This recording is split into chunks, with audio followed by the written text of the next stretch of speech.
Okay. We are turning towards the third lecture, third presentation by Yaakov Tovy.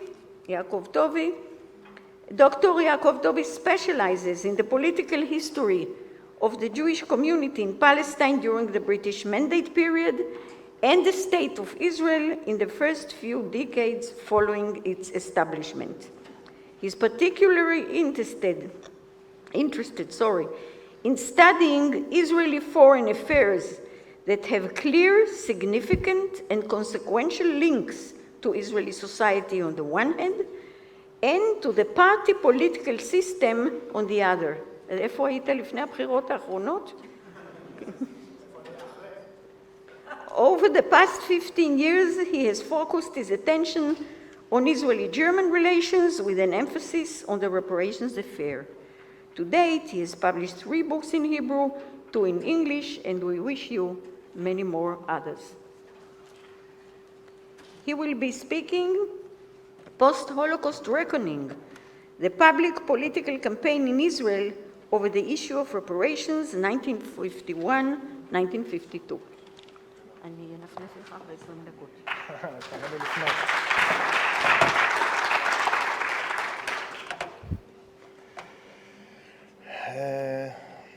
I'll try not to use my glass in order to feel younger. So, yes. First of all, let me to say that I'm very happy to be here. What? Let me first of all say that I'm very happy to be here. As Dina said, yes, as Dina said, זה לא פאורפוינט? שים את זה על מסך מלא. כן.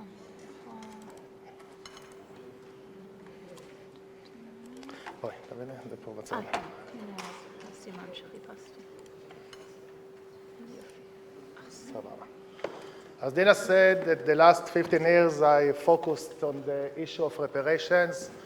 As probably some of you know, I published about 7 years ago a book about this issue, focusing on the Israeli side of the story. The last 3 years, I processed this Hebrew version into English one, updated English version, and it's due to be published in about 4 or 5 months from now. I realize we are ending the first day, we are going to end the first day of this conference, and I suddenly realize that no one told you what happened 70 years ago at Wasner or at Luxembourg.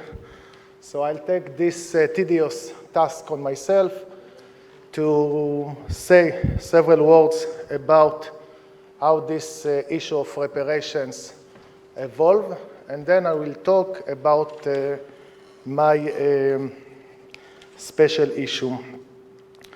I'll take the glasses. Yes.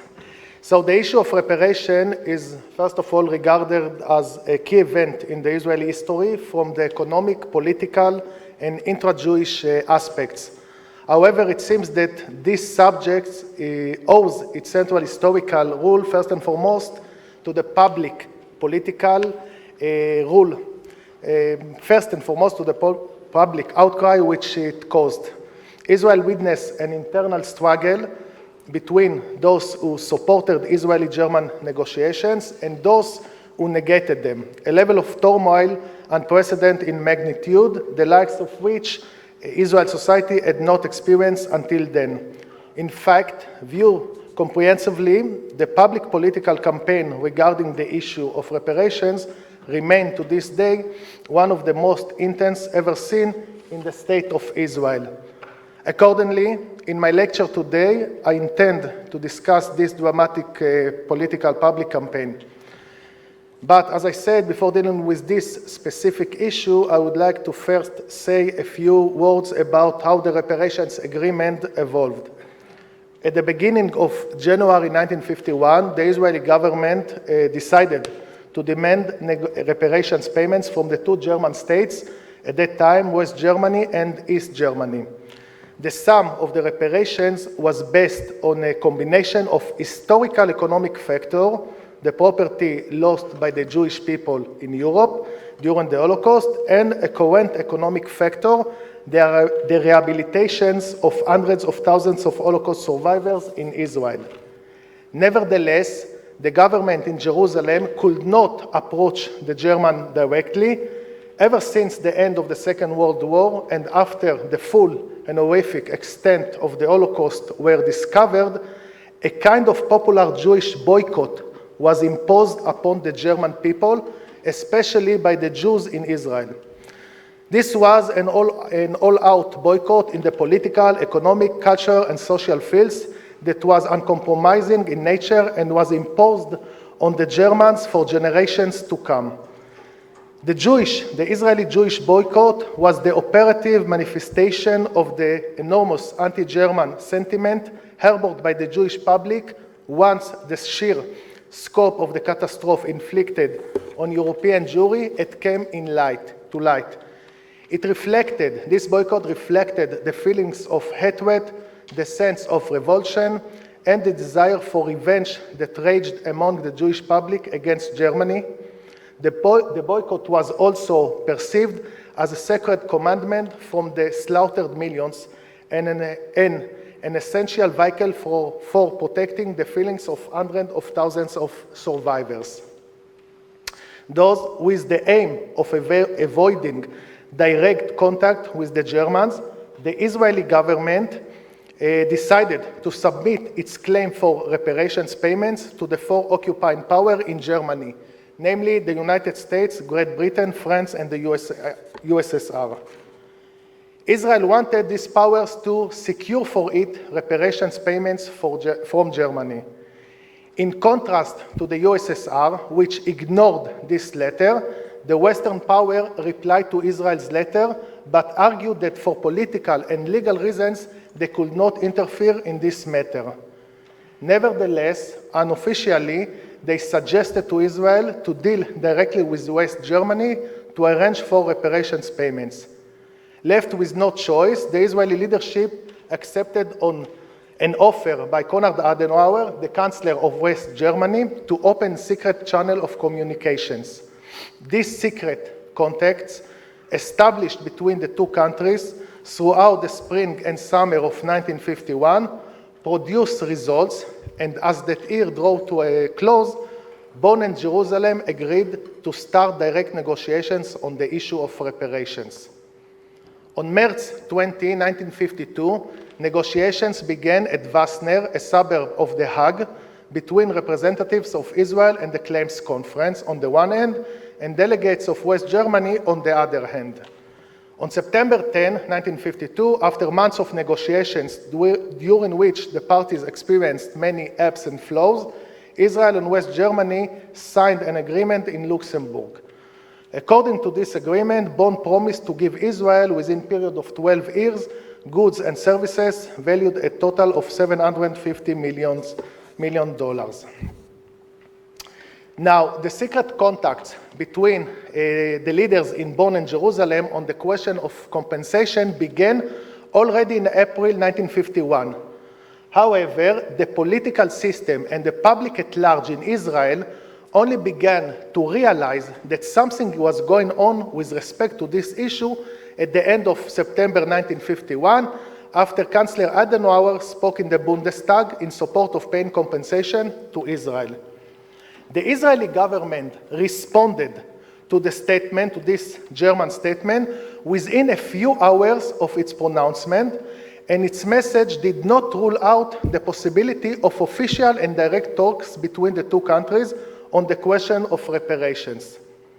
The swiftness of the response and its content led various parties in Israel, some of whom were zealous defenders of the boycott principle, to estimate that Bonn and Jerusalem were making secret moves behind the scene with the aim of opening negotiations. The German Chancellor's statement from September 1951, therefore, turned out to be the starting signal for a public political campaign revolving around the idea of negotiations. Two opposing camps arose on either side of the German divide. The first to form was an anti-negotiations camp whose aim was to preserve the sacred boycott and thwart any possibility of talks between Israel and West Germany. In response, a pro-negotiations camp was created in support of the idea. This campaign was protracted. It lasted with varying intensities for an entire year until September 1952, when the Reparations Agreement was signed. Comprehensive, vigorous, and impassioned. The State of Israel had seen nothing like it before. The entire political establishment, as well as the main news media at the time, the press, took part in this campaign. Through this and other elements, the general public had its says.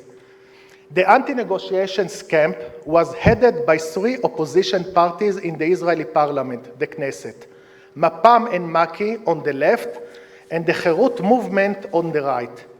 They were joined by various extra-parliamentary elements, notably the ultra-Orthodox Poalei Agudat Israel in Jerusalem, the extreme right-wing Sulam group, a circle of intellectuals and public figures, organizations of Holocaust survivors, student unions, youth organizations, and the unaffiliated newspapers of Ma'ariv, Yediot Achronot, and the Yiddish newspaper Letz Enayes.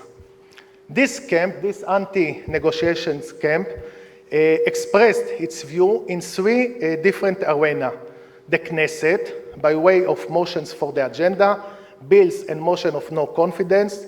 The public arena, by way of demonstrations, rallies, vigils, placard covering building fronts, pamphlets distributed to passers-by, and manifestos.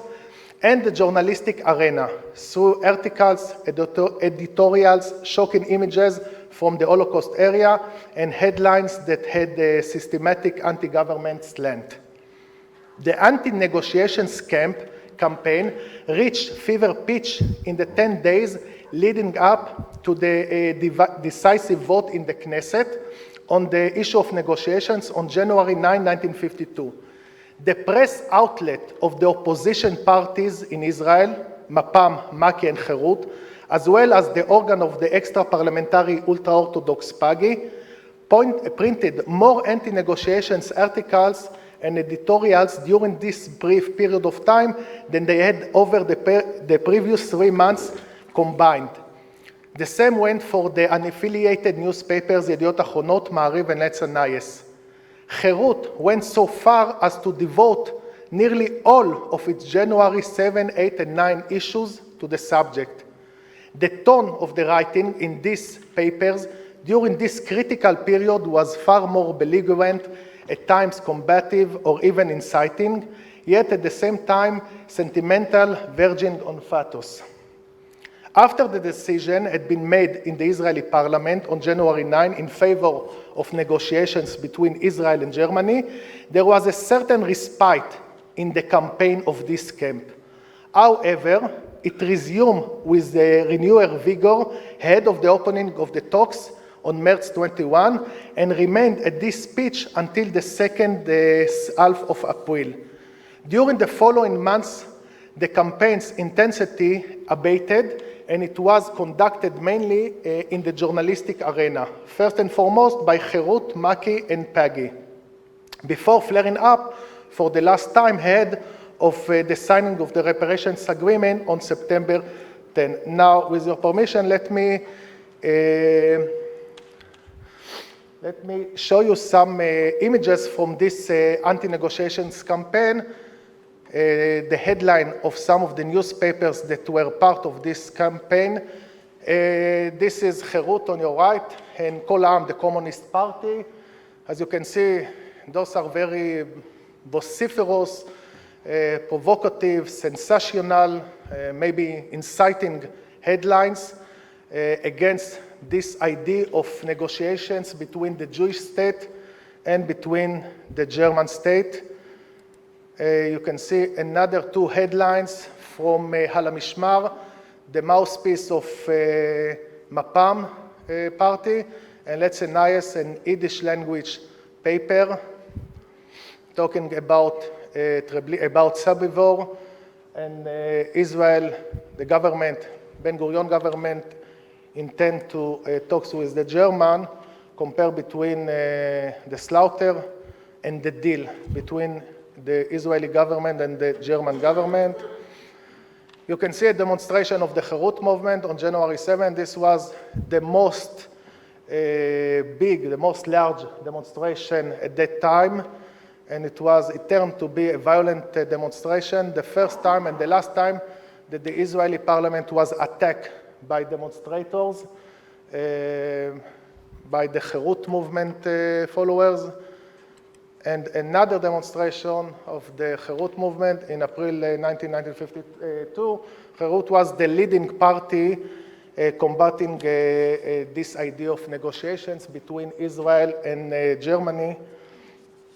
And this is the presentation. Now, the pro-negotiations camp was composed of the coalition parties aided by the ruling Mapai party and a number of affiliated newspapers like Haaretz, Jerusalem Post, and 2 German language newspapers. Their campaign in support of the negotiations was short-lived, limited in scope, and very low in intensity. It was mainly waged in the first 10 days of January 1952 and took place almost exclusively within the journalistic arena. Compared to the newspapers of the anti-negotiation circles, the pro-negotiations press devoted little space to the subject, and the tone of writing was generally subdued. Moreover, this camp hardly initiated any outreach activities, but mainly responded to the propaganda attacks launched by the anti-negotiations camp. Now, the campaign over the issue of reparations was characterized by very high levels of political violence in Israel. Such violence, in terms of campaigns, especially verbal, intensity, duration, and the variety of actors that took part in it, had not been witnessed in Israel before then, and will not be witnessed again in Israel for many years to come. It was mostly associated with the anti-negotiations camp. The Herut movement and the Communist Party, Maki, organs abounded in sensational, provocative, and inciting slogans, as we saw. Their strident language was also occasionally reflected in the speeches delivered by these camp representatives.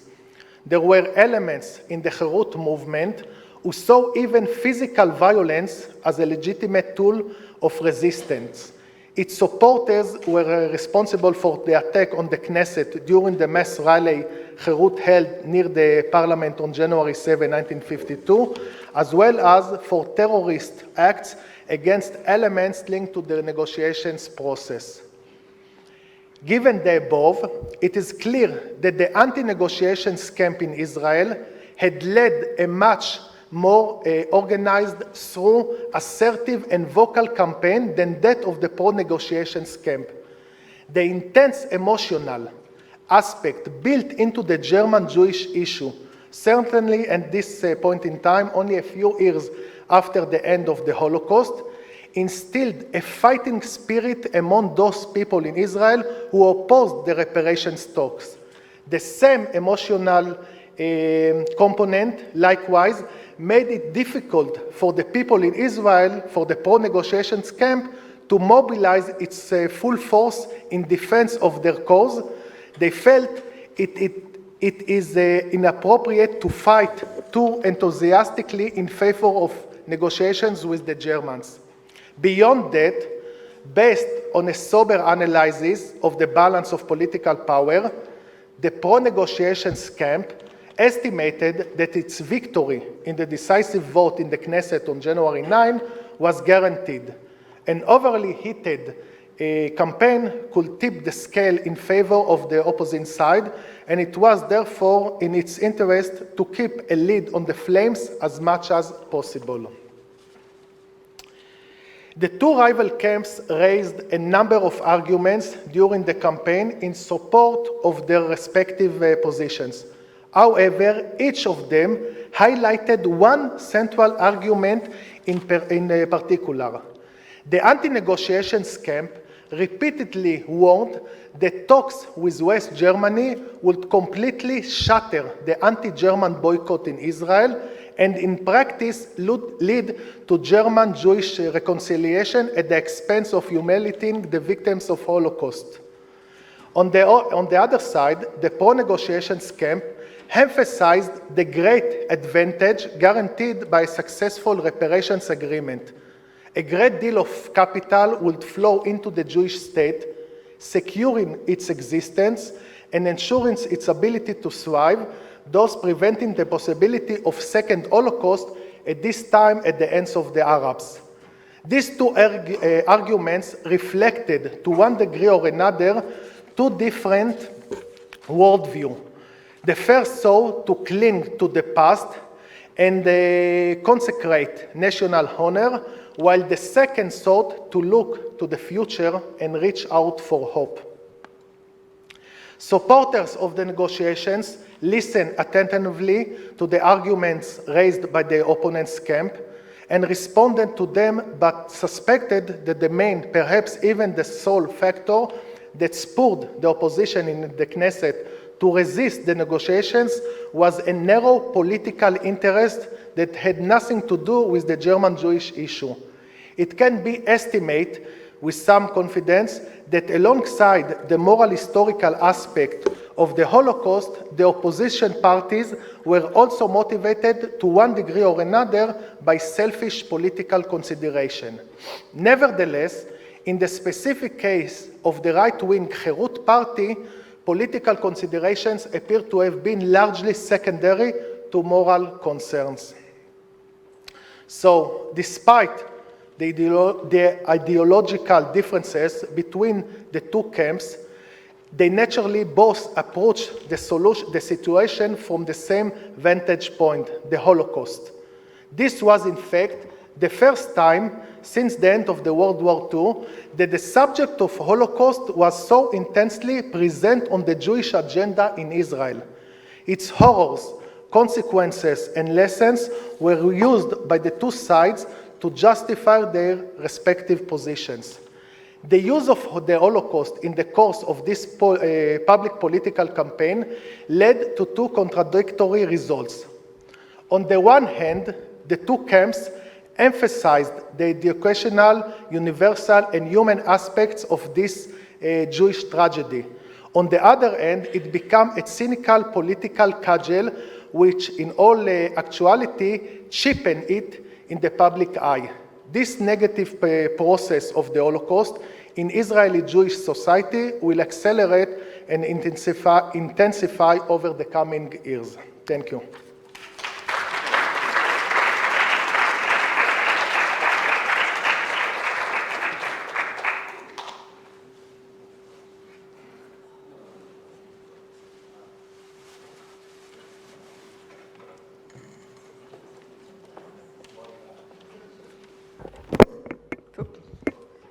Thank you so much.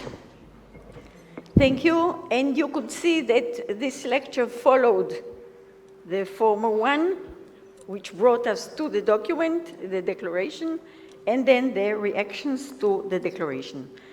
If I'm allowed, you finished a few minutes before your time, so I'll take these 2-3 minutes to say that one element, a major element in Israeli society, was not mentioned in your lecture, and this is the kibbutzim.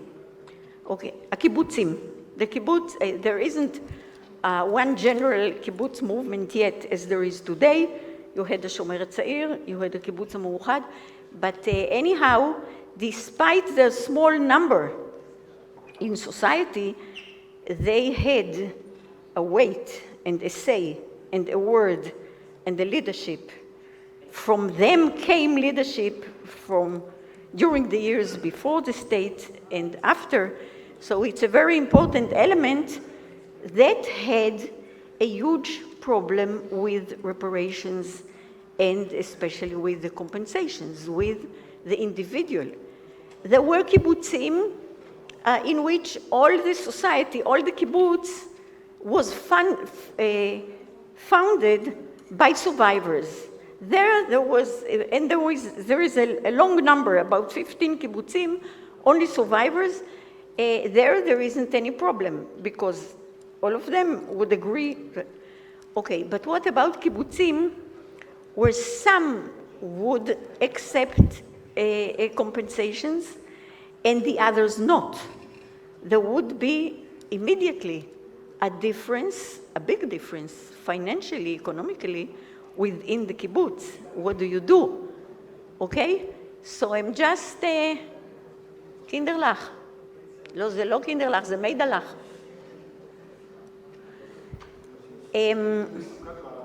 מה? כן, מידלך זה מסוכן, זה נכון. זה נכון. So I'm just raising the problem. I won't go into how in each kibbutz or kibbutz movement it was solved. It was solved differently. In HaShomer HaTzair, where the whole system of life was more collective, and you gave everything you had to the collective, the problem was bigger and more acute than in others, in הקיבוץ המאוחד. But still, in השומר הצעיר, there was a general decision that such and such percentage of the money that would be accepted would go to the general needs of the kibbutz, and 7%, את שומעת, קולט, 7% would go for commemoration of the Holocaust. In הקיבוץ המאוחד they had different resolutions and decisions, but anyhow, I want to remind you that legally each kibbutz is an independent entity and can decide on its own decisions, its own, in the famous Motzai Shabbat gathering, so in every place you had another decision. But it was an acute problem. It was painful. It was accompanied with the press, with letters to the press, inside gatherings, special gatherings inside the kibbutzim. There were kibbutzim such as in Ein HaChoresh, Abba Kovner, Rushka and Vitka said, we are not going to get 1 penny. And they didn't. They didn't want to take a penny. And with this I will end, former ghetto fighters, Ante Zuckerman, Tzivia, Chaika Grossman, Abba Kovner, etc., went up to the Knesset and chained themselves in iron chains and decided to have a hunger strike until this decision of negotiations will be over. And then Antek said, let's think a bit more, because they will just forget us here and we will really die of hunger, and we know what it means, abaita. And they changed their mind. Okay, we could go on, but we will not.